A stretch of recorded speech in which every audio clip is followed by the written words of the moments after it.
Hello and welcome to Marketing Solutions for Local Law Firms, the podcast that provides you with all the latest digital marketing tools, tips, and strategies you will need to implement in order to stay ahead of your competition. If you are looking to substantially increase your caseload in the next 6 months, this is the podcast for you.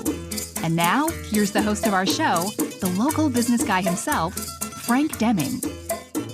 Hello, everyone. This is Frank Deming, the local business guy. Welcome to another episode of Marketing Solutions for Local Law Firms. Happy Wednesday. Happy hump day, everyone. I hope you guys are having a rocking week thus far. Today, I have the privilege of interviewing an attorney who's also a coach. And I'm sure you have a lot of questions that I would love to answer, but why not let the master herself answer it? So with that, I'm introducing you to the great Whitney Harvey. How's it going, Whitney? Hello. Thank you for that lovely introduction. That was so much fun. Awesome. You know, I know that I have done some research on you. And I'm very intrigued with your history. So why don't you share with the audience, who are you and what do you do? Yeah. Well, thank you for having me, Frank. This is amazing. I love your platform and the different voices that you're bringing. And about me specifically, so my name is Whitney Harvey, of course. I've practiced in the area of personal injury litigation for the last 15 years. And I've pivoted in my career several times from different organizations, different practice areas, just always trying to find my inner voice, trying to stay true and authentic to myself and my passions and just trying to, find fulfillment. And so that led me to, during the pandemic, really deciding that I wanted to step out into the consultancy space. So I went back to school and I am pursuing a Ph.D. in industrial and organizational psychology. So that really lets me combine my law experience with the psychology and workplace behavior. And I love just being able to observe and notice human behavior in the legal realm. It's just so fascinating. Human behavior is already fascinating. Right. Putting it into the legal profession has been really exciting to watch. So as part of that journey, not only did I want to go into consultancy and working with, teams and leaders in the legal space, but also working with entrepreneurs who are building a brand or, evolving a brand, starting their own firms and founding some firms and trying to find their unique voice, in a market where you can frequently get drowned out. So that's been something I've had to navigate as a lawyer entrepreneur, not just trying to be rigid in my lawyering and my way I speak and really drilling down and getting to the root of who I am, which is just a human being. That's what it comes down to. We are all human beings. So the more I leverage that, the more I show that, the more fun I have and the more magnetic I feel like I'm becoming in my business. Gotcha. So you said a couple of things that spurred on a few questions here. So you mentioned being a consultant. Do you do anything with law at all still, or Yes. you've completely abandoned that? Oh, no, I did take a hiatus. I did put myself on a sabbatical of not doing legal work for a year and a half. That was part of my soul journey of figuring out this whole profession and where I wanted to continue to be in it. So I paused for a year and a half as I built the consultancy. And about 2 years ago, I went back into practicing, but more on a freelance and contract basis. So I do litigation support. I still do personal injury, but it's less than 15 hours per week. Okay. So are you more like a Like if there's a team of lawyers that they need an extra pair of hands, an extra eyes, and or whatever to review, they kind of hire you to do that. Absolutely. I like to think of myself as just helping individuals, teams, organizations as they're navigating change and Mm-hmm. transition. Mm-hmm. So, with startups and founders, a lot of times as they're scaling, they have a volume of work and they need as many hands on deck as possible. And maybe they can't afford to fully hire a team of 3 or 4 attorneys, but they can bring me in at a 15-year level and I can give them, 5 to 10 hours per week of my expertise and, make some suggestions, give some ideas of what they can do with their processes as they're scaling. But Mm-hmm. really, I am essentially, an extra pair of ears, eyes, hands on Mm-hmm. deck and supporting them as they're expanding and growing. That's fascinating. That's fascinating. Now I don't put you on the spot here. Hope you don't mind. What do you enjoy the most? What practice area do you enjoy the most? I guess is the better question. Ooh, that is a good question. Well, honestly, it's surprising because I always thought I would go into criminal defense work, Mm-hmm. and I didn't. I got a firm job straight out of law school, and I never went directly into criminal practice. But as I've been on this journey of freelance and contract work, part of my coverage was covering criminal defense DUI cases. And Mm. there was just a need for it. Those cases get set on hearings that overlap. You have to go physically in person for a lot of these hearings. So there's a great demand for coverage attorneys in that area. So I'm kind of been learning criminal law through doing this coverage work in the criminal defense space. And I think it's a lot of fun. Especially when someone's, like life is not on the line. It's, maybe a few Mm. days of jail time. It's not as involved as major felony cases. But I love the camaraderie. I love the court staff. It's just the judges even are very happy to see an attorney on the other side. Is way different from civil practice. So I've had a lot of fun with being in criminal courts and city courts and municipal courts here in Arizona. Awesome sauce. Now, I want to switch gears a little bit. I mean, because that was your past life. So I want to get people now. I'm sorry about dragging you through the past life, Whitney.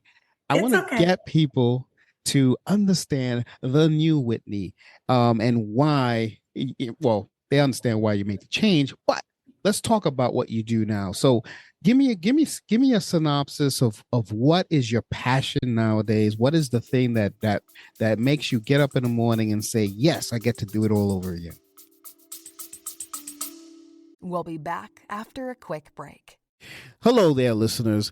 If you're an attorney and you would love to be a guest on the show so you can promote your services to people that listen to the show and beyond, give us a call at 888-416-7752 or send us an email at podcast@lbmsllc.com.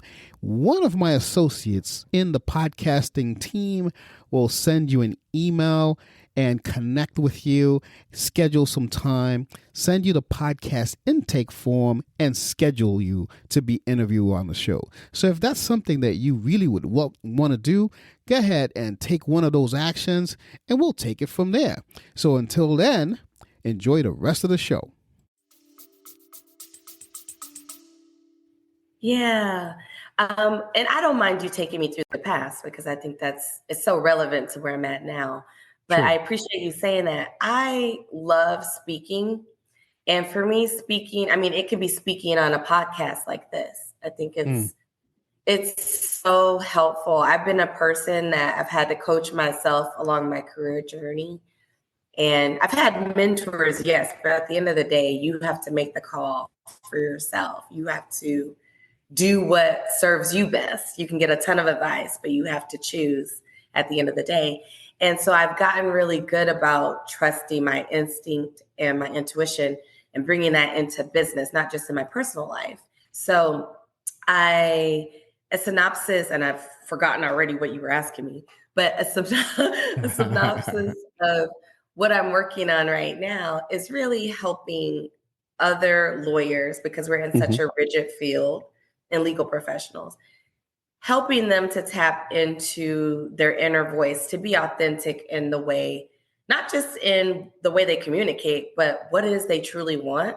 Because I think a lot of us have a path to creating whatever kind of career journey we want and really going full throttle with it. But there's a lot of fears about stepping out into the unknown. So it's really about coaching and encouraging people through my own journey and me working with others, but sharing insights, sharing what I observe in people, their strengths, their gifts, their talents, what they gravitate to, and figuring out how can we bring more of that into your everyday working experience, no matter what your role, your title, your firm size, legal department, doesn't matter. How do we get to the root of who you are so that you can show up organically, no matter what role or support you're providing? Gotcha. So just, I mean, I know you do a plethora of things, but the topic of this episode is marketing with integrity. So I want to dive into a little bit of that, so people get a deeper dive into the world of Whitney Harvey. So let's talk about marketing with integrity. What does that actually look like for an attorney, or for the modern day attorney today? Yeah. And I think with me, a lot of times you'll find that my answers to things are not usually what you expect. So even marketing with integrity, yeah, I know that's kind of part of the gift that keeps on giving with me. But marketing with integrity, we talk about a lot in legal, the ethics of things. Of course, we know, don't be misleading, and, you need to be careful of how you put yourself out there.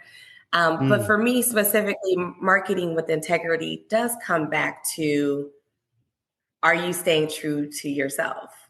And it's integrity with yourself as well. So you want to have integrity with the public, but you also want to have integrity with yourself, because I've been there where you're trying to fit the mold, you're trying to do business development. So for instance, as a young associate at a firm, my very first firm, I'm modeling like the big dogs. I'm doing what, like the Ed Hercules are doing. That was my boss at one point. And, and I learned a lot from the way that he developed business. But, Ed Hercules in his 60s as a man is going to market, and with a sports background, has a very different skill set and way that he's going to build business than I would have in my career. So even though I picked up some seeds along the way, I had to unpack and figure out, what is it that I could uniquely bring that doesn't look like what I'm modeling, but what can I carve out for myself? And I've even had, female associates in the past say to me, well, yeah, I can market this, and so has this, and I don't know what you would bring. Like I've had people I've worked with say that to me. I don't know what would be unique that you would bring to the market. And I believed that as a third or fourth or fifth year associate, I believed I was not unique and I didn't have anything different to contribute when I was going out trying to drum up insurance defense clients and insurance company clients. And what I realized was, just by me being myself, that was what I had to contribute. Like, we overcomplicate it, but it's really my personality. I'm relatable. People like me because I can be in a conference that's stuffy and I'll be talking about, how cold it is, or look, this food looks good, while we're waiting in line. I'm not pretentious. And so that served me well in breaking down barriers and creating contacts in the legal field. Okay. So basically, integrity meaning being yourself. So, so when I hear about integrity from a marketing perspective, as you know, I'm a marketer, I always talk about, don't overpromise. But from this perspective, if you're coaching an attorney or a client of yours who happens to be an attorney, you're going to be telling them, hey, just be authentic, who you are, right? And that's what you mean by integrity. Absolutely. Because and I'm glad you bring up that the marketing plus the legal, because from the legal standpoint, we're trained on how to avoid ethical traps, how to avoid overpromising. So with lawyers, we're kind of actually fixated on not venturing out, not taking any real risk. And and that serves us well with our clients. But if we're trying to put ourselves out there, we end up scaling back and diminishing. So now we're just in a sea of people that all look and act the same. Yeah. And we have clients that don't look and act the same, that are looking for someone that they can resonate with. And if we're just blending in and not trying to show how we stand out, then we are sinking ourselves unnecessarily. So Yeah. with lawyers, it's almost the reverse. We already know not to overpromise, but now it's okay. How can you truly do this in your way, in a way that's organic to you? Because you might be introverted. Maybe you're not that flashy attorney. So Yeah. how can we help you market yourself in a way that feels aligned for you? It's funny. I got two quick ones, and then we'll move this on. I started marketing to attorneys in 2019, right before the pandemic. And it was like a premonition or something, because it was, when the pandemic happened, they were the only ones who were busy anyway. But anyway, and I quickly learned that there were certain words, because as a marketer, we'll use stuff like expert, specialized, blah, blah, blah. And I quickly learned that was very frowned upon in the legal world.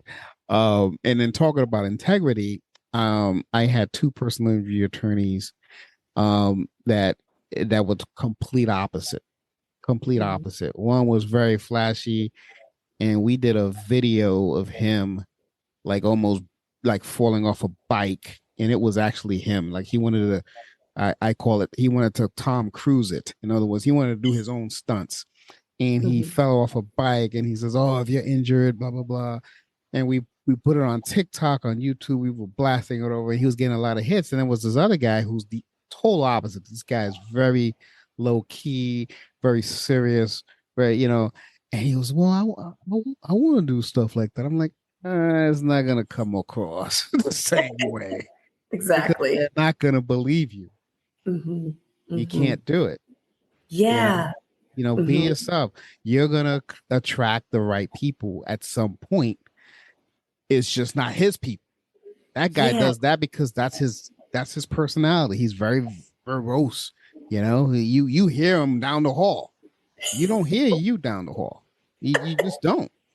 I mean, it's nothing wrong with him, but that other guy, you just hear him. You don't hear you. So that was just a little sidetrack on that. But talking about authenticity, one of the things that I noticed when I was doing some research on you is that you talk a lot about organic networking. And I'm curious about that because, obviously everyone knows what networking is. I don't know what you mean by organic. That's number one. Number two is, how can a lawyer start showing up and attract the opportunities instead of chasing the opportunities? You know what I'm saying? Because and when it comes to marketing, whether you're an attorney, a dentist, a chiropractor, doesn't matter.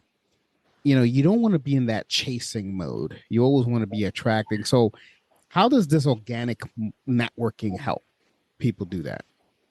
Yeah, I'm so glad you brought that up. And that's because, I've been in those conference rooms and I've seen people forcing these conversations, and you can see the other person that's being preyed upon trying to, look for their escape route. It's so uncomfortable to watch.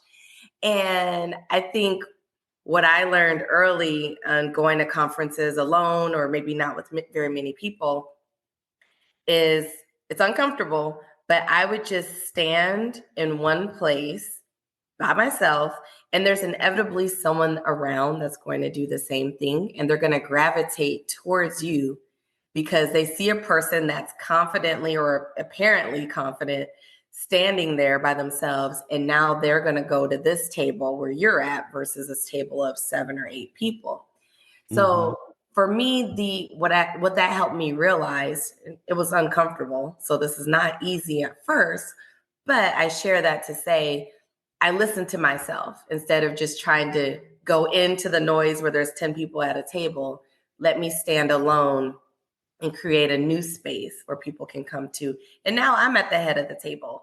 And honestly, I will say, yeah, I know it's kind of interesting. That kind of goes against the grain of what I was taught, but go ahead. And that's where I'm super unconventional, but gotcha. That I guess regulated my emotions. It gave me a second to walk in, get myself situated, scan the room. And then it didn't take long. There's a bunch of people that are looking for connection, but seeing just one other person stand there confidently seemed to bring in and draw in opportunity. And by opportunity, I just mean connection. And I think that was organic because I wasn't doing it to draw people in. I was doing it to gather myself and to give a minute to myself of pause in this very busy environment.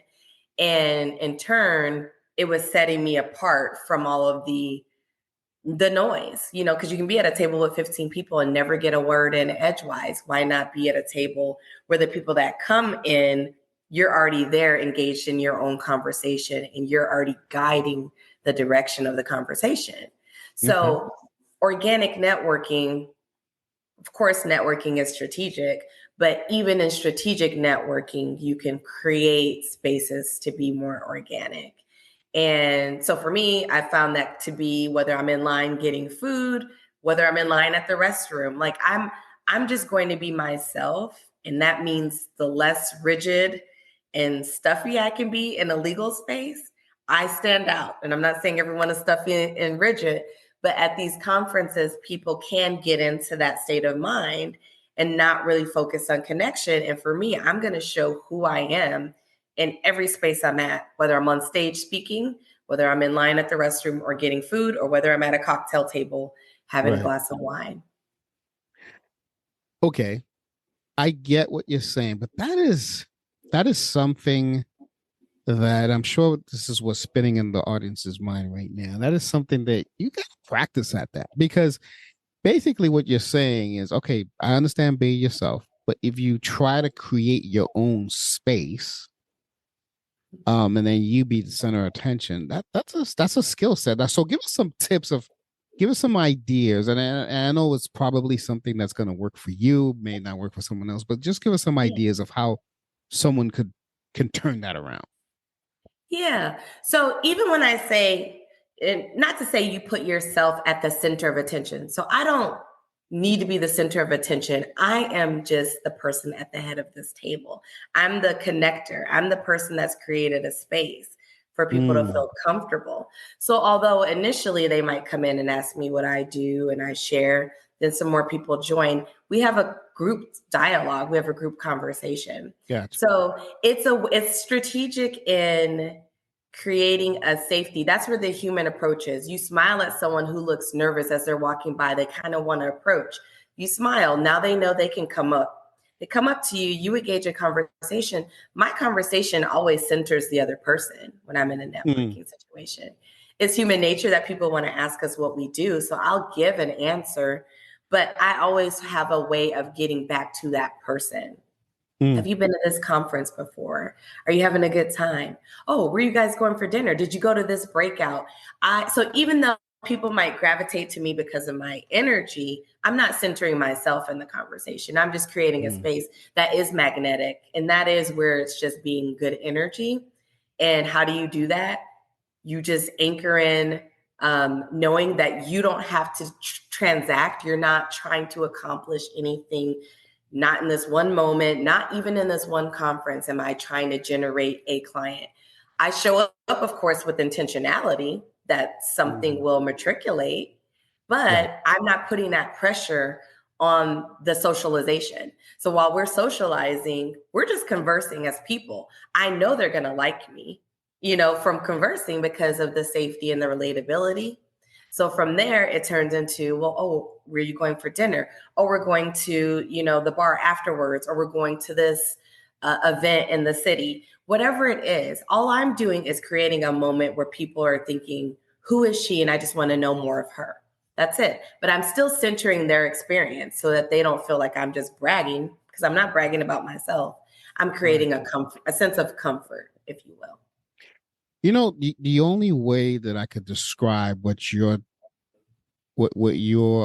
describing, for pardon the redundancy there, is self-awareness. You basically have to have self-awareness of yourself. Obviously, you have to know what works for you.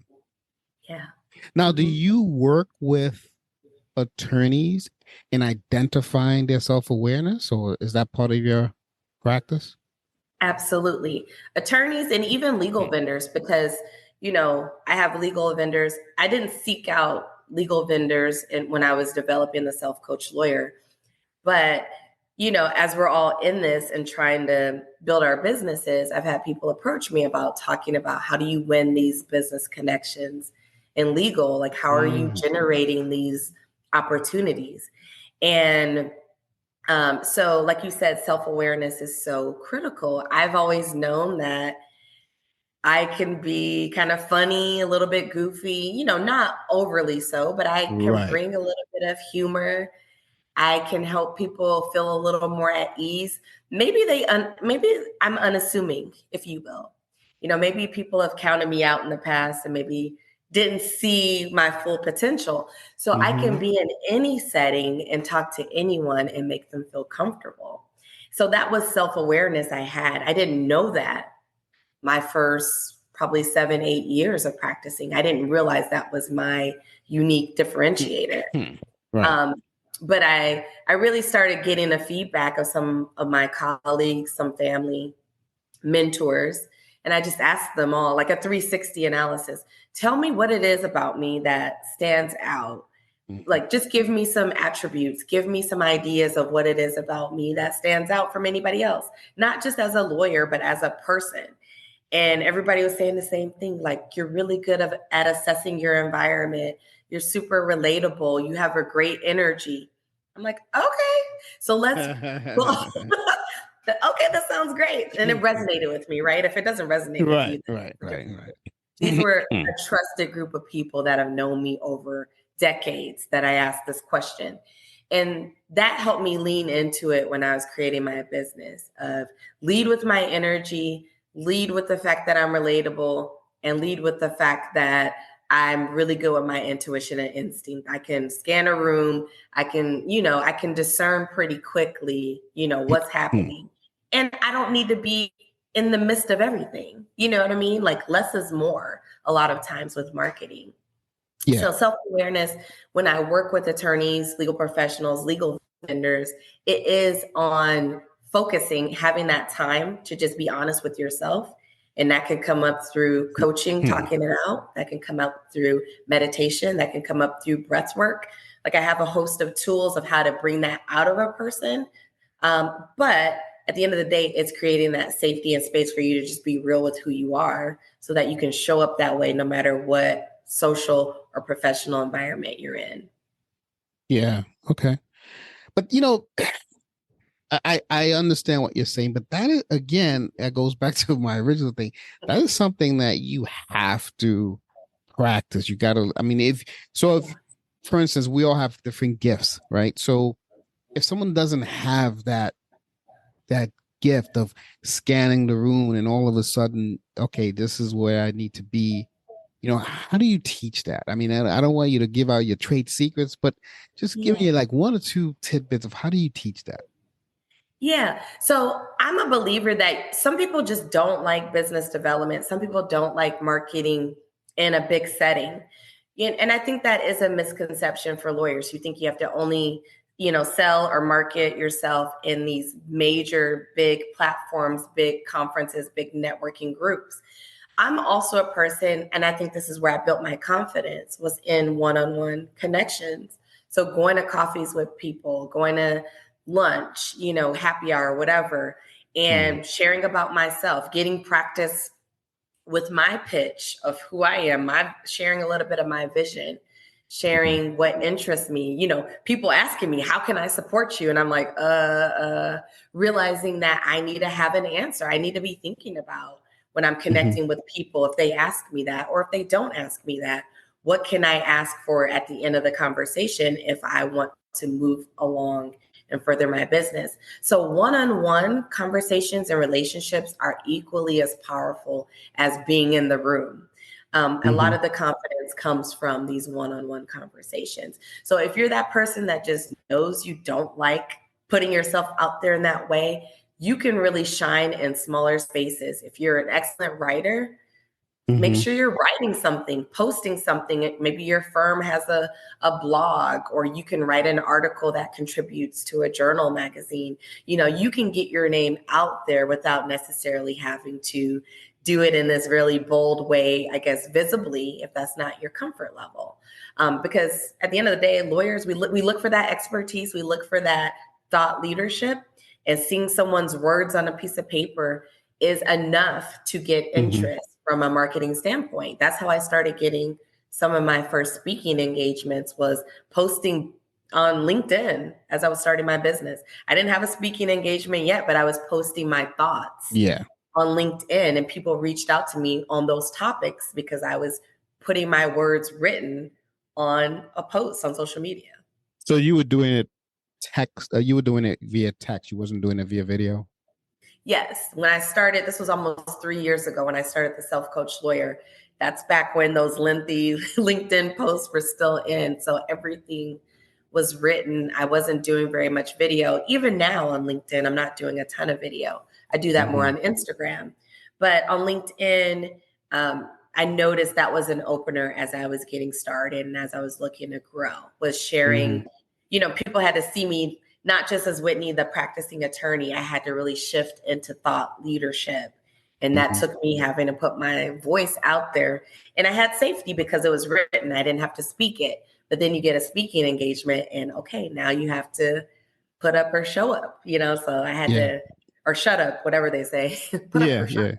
I got you. Yeah. Out of curiosity, I like to ask my guests this a lot.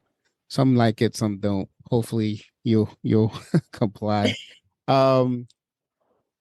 Give us some stories where where you were the hero, where you converted someone into, him or her thinking that they were the lawyer well-oiled machine that they thought they weren't before they met you. Yeah. No, I love that. I always love to share wins. And probably one of my most proud success stories of the past year, this came out of a speaking engagement. I was speaking to a group of women lawyers in this specific group. And from me speaking, there was a woman that approached me because I don't often sell one-on-one coaching. I really do groups. I work more with groups and organizations and teams. But this woman heard me speak at the group and came up to me individually and said, "Could you coach me?" And I said, "Sure, I can coach you."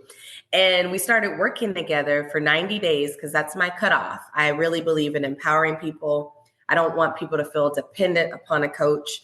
I want them to feel empowered in their own journey. So 90 days is our commitment. And we started working together. Breath work is my coaching modality. So we do breath work so you can clear stress, get a sense of clarity, and then you set your goals from that place that's not fearful or doubtful. So I do breathwork coaching. And we did that. And when she came to me, she wanted to figure out, I'm stepping into a new leadership role at my firm. I want to do it in my way, not the way that I've seen done before. I want to have boundaries. So speaking of, well, how do you practice this? I gave her boundary scripts, emails. If someone's pushing back on you with this, here's what you can say. So I created those scripts for her. And what I love about it is we started with one focus of how she could have boundaries as she stepped into this new role. And we came out of it with her saying, I decided I want to go part-time as a lawyer, as a partner. And she didn't have to risk her compensation, her benefits. She kept her title. Her firm stood behind her because of her value and the way she carved it out with our exit plan. Not exiting the firm, but her scaling back. And Yeah. so even though that wasn't the directive when we got started, it shows you the power of clarity and refocus with breath work, because she realized that wasn't her true intent. She really wanted to focus on having more of a work-life balance and being at home and present with their son. So I felt like that was such a win, because she didn't have to lose her title, her, achievements, or her compensation in the process of getting true to her and getting true to that path to fulfillment. That's awesome.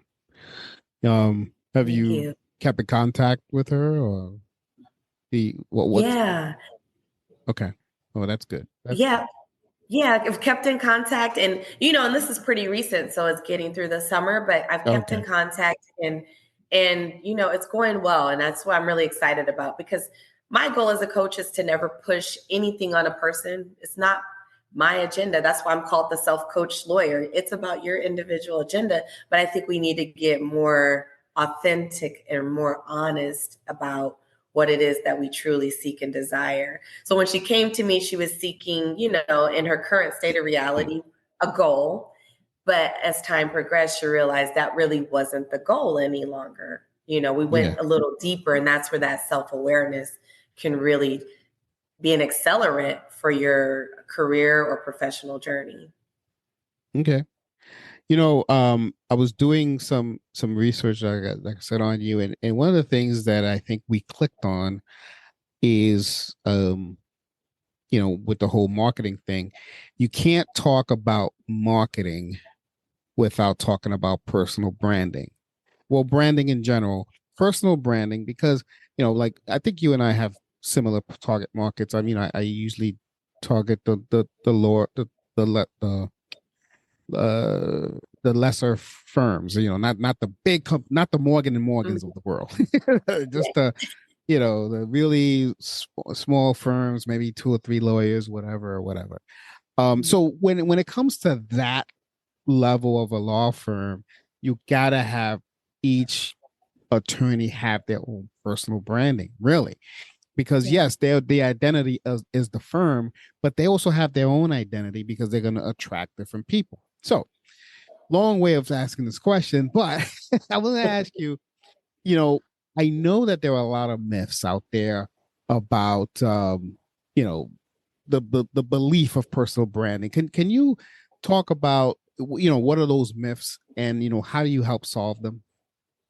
Yeah, I'm glad you brought that up, because I think there's just so many missed opportunities with lawyers on the personal branding front. And I see so many people that think they have to, I've said this a few times, but fall into the mold of, the classic green or blue and this power, face and the gavel. And I get that there is a place for And the tradition. books in the background of And the picture. yes, the books and the binders and the Redwells and all that stuff. And I get it. There is, I do think with legal, it's a little bit different than under other industries. There is some security with clients knowing that you're not a fly-by-night firm, that they feel like you're established. But with that said, I do think there is the opportunity to show not just the firm and not just talking about dog bites. I'm giving personal injury, dog bites or accidents, but to also show you out with your team at a spring training game, or you volunteering during the holidays, or clients that come in and they get their settlement check, whatever, like. It's all still showing the business and showing what you do, but also as a person on the personal side, it's showing a person that's in the community that enjoys their life from a lifestyle perspective. That's something I look at too. Is this an attorney that's working until there's gonna hopefully not have something happen from a health perspective? But that's not really the attorney I want to follow after. Is Right. Yeah, you're getting all this business, but you're going through it. Your life is a mess. So I would like to see the lifestyle component. And I've shared that with some of the attorneys I've worked with of, if you got this YouTube channel, show more of you golfing, show more of you winning these awards on the weekends. Like, it's not just the legal side, that all is interconnected. but people want to know that I'm not just working with someone that, is working on this case until 3 a.m. That's not realistic. Maybe you are, but I would like to work with people that have some sense of balance. I like to work with more, if I was a person picking an attorney, I feel like I want someone that can meet me where I'm at. And so I think there's that relatability factor. You want someone that's obviously credentialed and knows what they're doing. But I like to see that you have a life outside of this as well, so that you're not going to break down on me in the middle of my case. Yeah, that's funny. You remember the example I gave you earlier of the two attorneys, one who's very boisterous and, and then the other one was a little bit more quiet. So to that point, the guy who's very boisterous, I happen to be friends with him on Facebook, and he's always showing himself with his family, going to baseball games. He looks like he likes to shoot basketball all the time because he's with his buddies. He's doing stuff, and nothing on his Facebook is about law. In fact, when he connects with his clients, he told me this. He gives them his Facebook because that way he sees that he has a life. Conversely, the other guy, he has a fun life too, but it's tucked away. It's very hidden. I mean, they're both very successful attorneys, both of them. Yeah. They're clients of mine, so I see the traffic they get and the closures and all that stuff.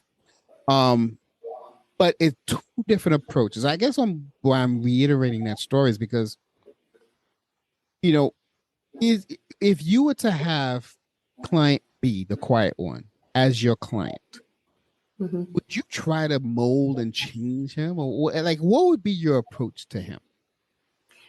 Yeah. So no, I don't think it's a matter of changing someone, because we're looking at sustainability. So if this isn't organic to you, it's not going to be sustainable if it doesn't resonate with you. Now, some people come into it and they know this has been an impediment of mine or an impairment of mine, and I want to break through it. They want to challenge themselves. If that's the case, if you know that you've kind of been comfortable and you've been hiding behind some things and you want to, stretch yourself, then I'm here to encourage that. But if I've had clients tell me, I don't really enjoy business development. I don't like going to conferences and marketing in that way. But I'm a great worker. So the case comes to me, I'm going to do a great job on it. And there's space for both people. So I wouldn't try to change the person, but I do always think that there's a way to stretch you, no matter which side you're on, even the person that's more gregarious and more out there. Okay, how can we stretch you in a different way? Because putting your personal life out there is easy, but how can we showcase a little bit more of your thought leadership or your expertise? Because I've been there where I would post everything, me going to brunch, and I never posted me being an attorney. And I realized that was a missed opportunity. I was diminishing my legal background because I didn't want to lead with it when I got off of work. I'm like, this page is for me. Well, it was a missed opportunity because if someone thought of it or got involved in a car accident, they weren't really thinking of me because I wasn't even mixing it into my social media presentation back then. This was 7-8 years ago. I was just showing my personal life only. This is young Whitney. This was young Whitney. Yes. Not refined Whitney. So now there should be a balance. There should be a balance, not just all your personal life, not just all the work. Yeah. Maybe you disperse it throughout in a way that makes sense, but just to have it on a rotation. That's what I've realized. Our audiences are very savvy. They're very smart. It's the consistency basically in showing all of our sides in a way that's digestible, but we move it along and you rotate it out so that they're like, oh, it's Whitney talking about her doing breath work today. Now it's Whitney talking about her speaking, or she's teaching, at a college, now, or it's her personal injury side. I sprinkle that throughout my social media on a weekly basis. So there's no confusion about who I am. And it reiterates to people all of my offers so that if they need me for any one thing, I will be at the top of their brain. Essentially, that's the goal, is just remember me and all of these facets of things that I do. Awesome sauce. Right now, I know for a fact there's someone out there listening and saying, I need to get a hold of Whitney. I need some help with my practice. How do people get a hold of you? Yeah, so you can find me on LinkedIn. I love being on LinkedIn, and we'll drop Okay. the link too for the show. I'll I'm put also in the on show social. notes. Yes, in the show notes. Thank you. And then I'm also on Instagram at the Self Coach Lawyer. So I do a ton there. You can DM me. You can reach out. I'm always happy to, do a quick virtual clarity call and just see how I can support anyone that might be needing some assistance or support. Awesome sauce. Awesome sauce. And do you deal with law firms of any size, or what's that sweet spot look like? Yeah, so for me, the sweet spot has really been with either startup or, firms that are scaling, but I would say 5 years or less. That's been a really great spot for me to really help firms as they're scaling and growing, as they're building those systems and refining their messaging. So, but when it comes to trainings and other workshops, obviously I go in a legal department and various, organizational sizes. So the marketing is more specific to startup and founders. You ever come east? Oh, I would. I haven't had to, but I would. I would love to come east.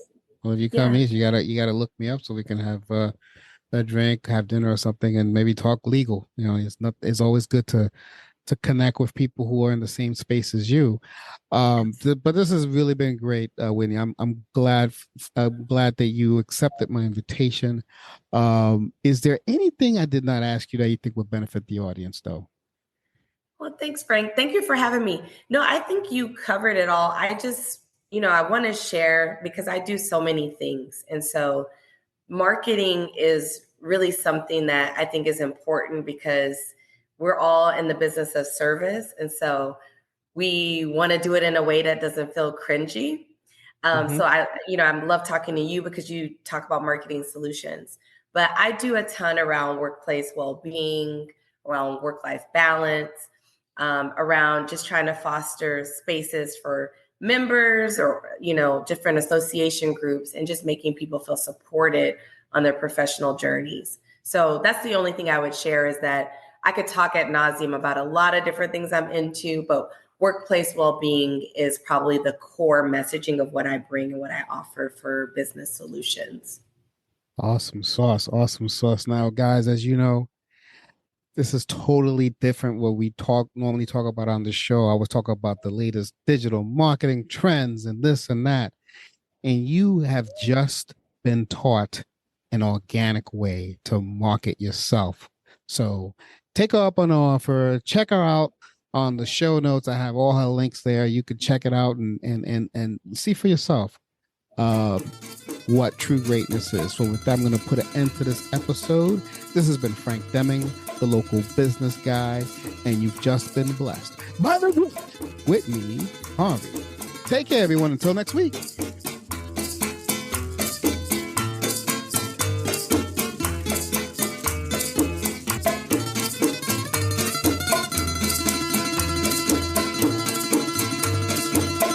Thanks for listening to another episode of Marketing Solutions for Local Law Firms, the podcast that provides you with all the latest digital marketing tools, tips, and strategies you will need to implement in order to stay ahead of your competition.